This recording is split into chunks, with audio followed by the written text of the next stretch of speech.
Uh-oh, where'd our face go? Where did our face go? Bring our face back. All right. Hey, everybody. Hope you're Hey. doing good. Let's put it in the chat box on top of our face. We're That's still cool. working out, ironing out the wrinkles of All this stuff. recording this live the podcast live. stuff. Yeah. Yeah. So this is our third one, right? third one. Yep. We're doing these every Thursday at 1 p.m. Central. Glad Yes. you're here. And today we're going to talk a little about how buying a home is going to become more expensive if you are someone with good credit, which sounds counterintuitive. Seems like it shouldn't be that way. Right. But the gist of it is, I'll just kind of read a little bit of this headline for you. So I saw this thing on Instagram the other day, and I'm like, there's no way that's real. Like, that has to be Babylon Fake Bee, news, yeah. something. And so I started Googling it, and found a Newsweek article, and I'm like, oh, man, we're in trouble. Oh, man. And the gist of it is starting on May 1st. So this was both from the New York Post, Newsweek. You can find this a bunch of other places as well.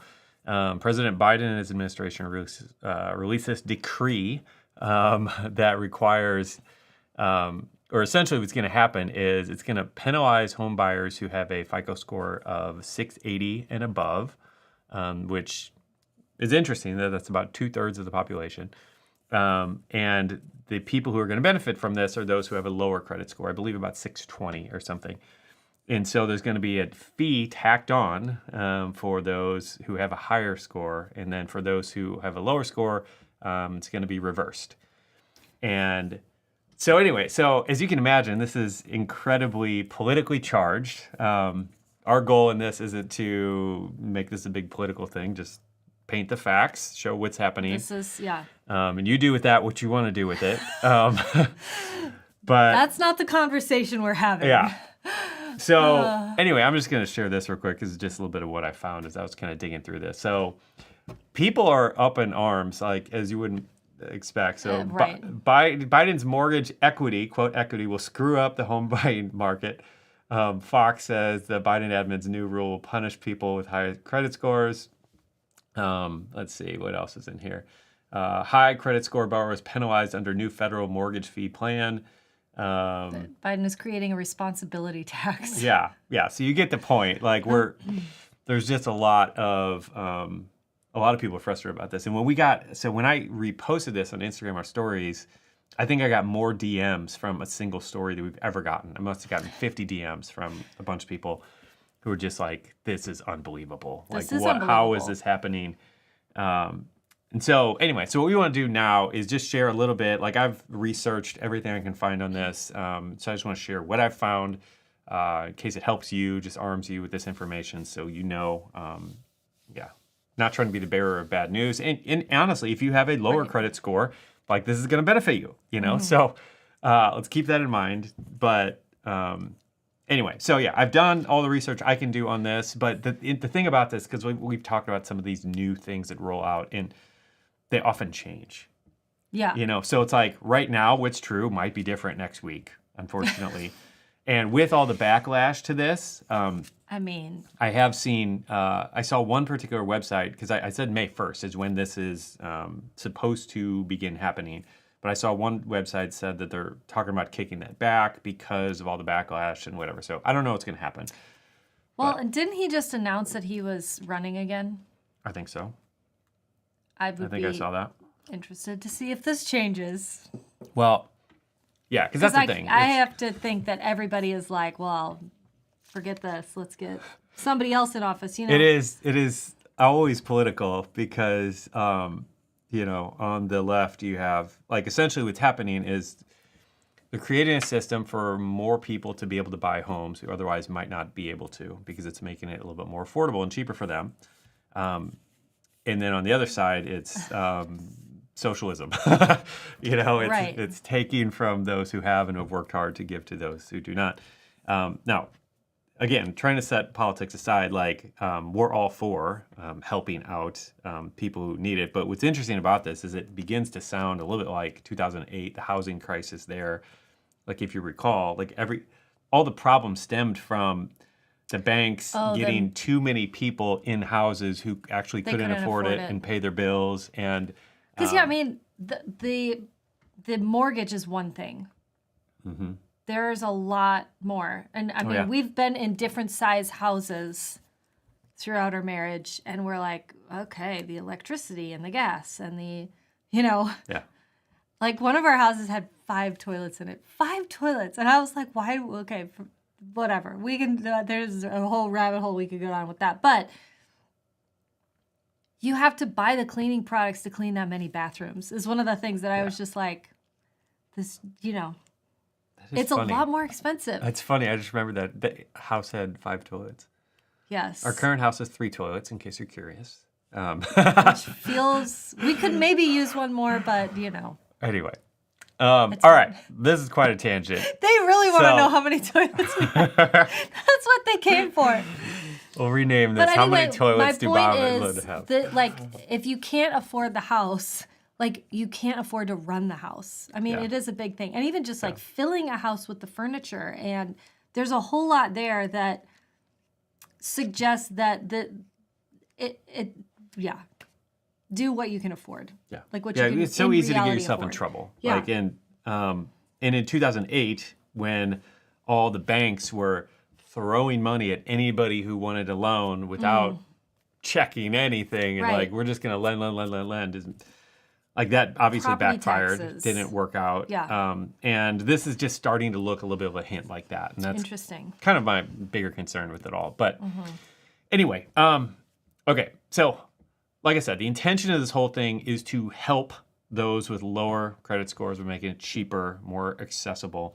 And the question I ask, in which, if you're watching this, you're probably feeling the same way, especially if you are on a higher. And when I say higher, 680 or above. So 680 isn't a fantastic credit score. I think the average across the country is 710 or something like that. Oh, wow. So, just moderately decent credit score. The question I have to ask is why do we have to punish those who have worked so hard to improve their credit score? Paying the bills on time, making all these sacrifices in order to do this thing that has always been, you do this, get a great credit score, and then you're going to get the best possible rate. And you're going to and now it just feels really, we're going to undo that and kind of punish those that have worked hard. Anyway, so that's the thing I think is so disappointing to me about this. And that I would love to see changed. One of the things that you said, you were like, this is just what did you say? It's like an excuse for mediocrity for people. Yeah.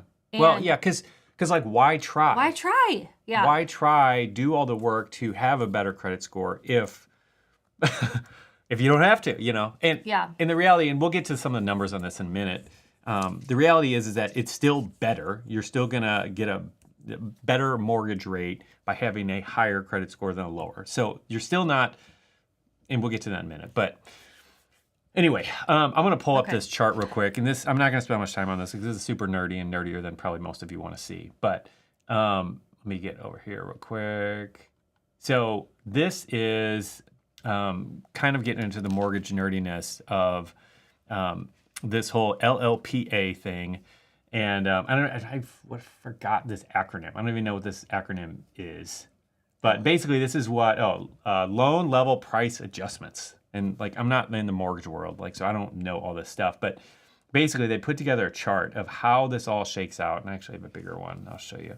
And how this affects different people in different situations. So based on your credit score, green, it means that you're actually getting a credit, so you're going to pay less, and red means that you're going to be paying more, okay, in this situation. So this window of people 720 to 740, this is kind of the range where you're paying the most significant fees. And then on top of that, this top row, it's not labeled, but I think this is your loan amount that you're taking out. And so if you're putting down, in this case, 15 to 20%, and therefore taking a loan for 80 to 85% of the value of your home, this is where you're actually being penalized the most, which is crazy to think about, again. Because that's most people. Because you work so hard to save up this down payment for this house, and then it actually, anyway. It's so confusing how they came up with this plan. Yeah. So basically what they're trying to do is reduce the spread And so you're still at an advantage if you have a higher credit score, but they're trying to minimize that difference to where it's not as big of an advantage if you have a upper 700 credit score versus, lower 600. So anyway, all this, anybody who wants to nerd out on this, I have a link in the description. You can kind of dive into that a little bit more. But I think that's just another aspect of this where it's like frustrating that, because I remember our first house, we worked really hard to get a 20% down payment. Yeah. And you were like, we have to do this. This is super because I wanted to important. avoid PMI and having to pay that. And so we worked really hard to get 20%. And it's just a kick in the gut a little bit. So kind of getting into some of the specifics of what this might look like in terms of dollar amount. Like I think I have in the title, I forgot what we titled this thing, but in the title, I've read two different things that if you have a decently high FICO score, that this could increase your payment by up to $60. So one said 40, one said 60, different places I was reading this. But per month, like that, when that adds up, especially over the life of the loan, we're talking probably over $10,000, Wow. And so what this looks like is, put it in perspective, it looks like, so a person with a 620 credit score gets a 1.75% discount. And while the person with a 740 score pays a 1% fee. Okay. And then just kind of breaking this out with an actual mortgage, what this would look like. So if you have a credit score of 680, which is kind of like the lowest of where this starts kicking up, credit score 680, and you have a mortgage of $400,000, that would end up being about a $40 fee under these new rules. Okay. So anyway. How do people find out? Maybe you've already got this in your notes, but how do people find out what their credit score is so that they can know? Well, there's a handful. They should expect this or not. Yeah, there's a handful of tools that you can use to kind of track your credit score now. And I'm trying to remember. I'm not remembering the names of them offhand. Admittedly, I'm kind of out of the loop on this a little bit because we haven't had a mortgage in quite a while, and so this isn't super top of mind for us. And to be honest, this brings up a whole nother thing of this whole credit scoring thing, which personally I'm just really offended by. It's just another way for banks and institutions to categorize us. The whole thing is just silly to me and absurd. But it's for those of us who are playing by the rules of taking on debt and getting a mortgage or car loan or whatever, it's you got to play by the rules. Yeah. But my encouragement within that is work to get out of having to play by the rules. Right. Because once you don't, in our case, and I'm so thankful to God for this, that we've gotten out of 100% debt free. It's I don't care what our credit score is, and we don't have to play by their stupid rules anymore or deal with any of this stupid nonsense. Yeah. And that's our prayer for you, is to get all your debt paid off and to just not have to play these silly games with them anymore. Yeah, but I mean, thinking back, when we bought our last car, they were if you take out a loan with us, you will get a discount on the car. Alexa, pause. I did it again. Okay. Did you tell them about the button we have under the There's a button under the desk that Bob just hits it when he wants to turn on his music, and my knee hits it almost every time I sit here. So anyway, but they were you'll get a discount if you take out a loan with us. So you're fine, I'll take out the loan with you, and then I'll pay that car off, as soon as I get my first thing, just to get the discount. So in that case, it mattered. Our credit score mattered. And when we bought this house, we were buying it from the sale of our previous house. Yep. And so we hadn't sold the other house. We hadn't sold the other house. We moved before we had sold the house. Buy it. And so we bought the house, and we did take out a loan for that. So this does matter because it is part of the game. Yeah. Yeah. No, but which is just, it's just hard because it's oh, I hit a button again. You're hitting all the buttons. It's just the game that, most of us need to play. And I'm not, I understand paying off your mortgage is a big thing. It's hard to avoid it, is my point. Yeah, exactly. But that's my point, is God is bigger than this. And Like, I think the thing that I get so frustrated by is so many people are, it's like what was that book with the Limix? The Wimix. Oh, the Wimix. I forgot what that book is. Yeah, it's You Are Special. Who's it written by? I don't know. It's a child's book, but we've read it to our kids a whole bunch. And basically the concept is the whole world wants to put all these stickers on you and say that you're special because of this or you are not because of this. And I personally just get so offended by all of these things of labeling and categorizing people. You are this number. This is your net worth. This is how much you're worth. Or it's Max Lucado. This is your credit score. It's a great kids book. I really like it a lot. Max Lucado. Anyway, this just feels like another one of those things, like the whole credit scoring system. So anyway, I'll end my rant on that. But I just want you to expand your eyes. God is able to break you out of this system. And this isn't necessarily an overnight thing. It took us a long time, but I'm thankful to just not have to be part of that and play those games anymore. Yeah. Anyway. The thing is, I think it is really easy to get political on this topic and start talking about your rights as an American citizen. I'm not going to argue any of that feeling. However, I do just want to remind us, all of us, that we actually belong to the kingdom of God. Citizenship is in heaven. Kingdom rules over this. So it is a higher power. We are serving a higher authority. Yeah. So if you are paying this, what do we call this? A penalty, a tax, or whatever? Yeah, okay. Well, anyway, we'll get back to it in a second. If you are paying that, the thing is that God is still your source. He is still your supply.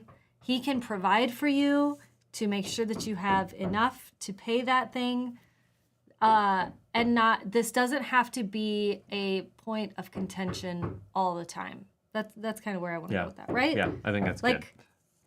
He will provide for us. Because I think the first thing you want to do, are you laughing because our son is knocking at the door? Our 4-year-old son. Just a minute. We say, do not come in unless it's emergency. Knock and then walk away.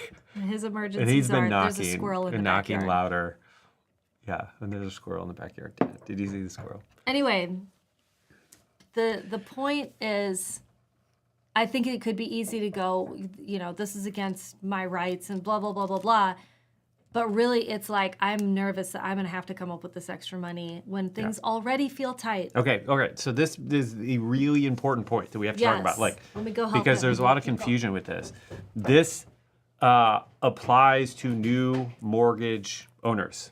So if you have a mortgage currently, this is not going to affect you. Now, if next week you're going to take out a mortgage, it would be better to do it this week than next week.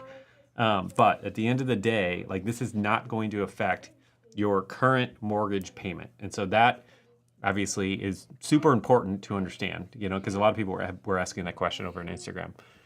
But again, if you are planning on doing this in the future, this is going to affect you.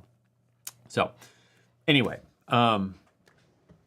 point is, if you can go get your mortgage today, go do it today rather than wait till next week, because that'll save you a good amount of money. I'm back. So anyway, I just said this because I don't know if you knew this. Based on the questions you were asking, I'm not sure you were aware. But this does not affect your current mortgage that you have. Oh. Your rates aren't going up. This is just for new mortgages that you would take New mortgages. Out, Okay. So anyway. And is it for the duration of your loan? Yeah, it's rolled into it. It's how they're affecting and changing your mortgage rate that you're going to be paying. It's all are they part trying to of get the people equation. not to move? Is that what this is? I don't know. I mean, I understand it just to be they're trying to get more people of lower income into homes. Or not even lower income as much as poor credit score, because they're not necessarily the same. Right. But anyway. Okay. Yeah, I feel very confused about this whole thing. Yeah, when it comes down to it, so we have some links in the description if you want to dive in and dig into more of all this. But ultimately, it's just, the whole thing just kind of bothers me a little bit. I think it does a lot of you listening with us. Because I just wish it wasn't this way. I wish, let's help those. If we decide that's the best thing to do is to help people with low credit scores, more of them get a house, which I think is debatable based on what we saw in 2008. But if we want to do that, let's find a way to do that without punishing those that have worked so hard to do all the things you told us to do, basically. To play the game you told us to play. Pay your bills on time. You said, Yeah. keep a credit card open so you can keep your line of credit or your credit score higher, and like all these things that everybody's doing in order to do this. And then now the rules just kind of flip. Yeah. And yeah. So the goal is moving. Like, yeah. Ultimately, this doesn't feel like this ends well. Like, this feels like it's setting up for something that that we're going to look back and be like, well, that wasn't a good idea. But yeah, I feel like whenever you get in a situation where you begin removing incentives to take financial responsibility and giving people more reasons like not to do something financially responsible, just don't think they end well, Yeah. So. Yeah. Anyway, that's what's going on. Just wanted to pass that along because we were getting so many questions about it. Not that this is something that anyone's excited about, but just want to share the information that we have and what we found on everything. In good news, something that we're excited about is today marks the 1-year anniversary of our book, Simple Money, Rich Life. Woo! And we are so pumped and We're so thrilled. excited to be just celebrating that. And it's been amazing what God has done this last year, and we're excited for what He's got in store this next year. The number of testimonies and stories and reviews on Amazon, like where it's just like, I can't believe what has happened, is really, been really pretty fun. awesome. It's been really fun. We were just the other day just really thanking God for what He's done. And we're just really, really pumped.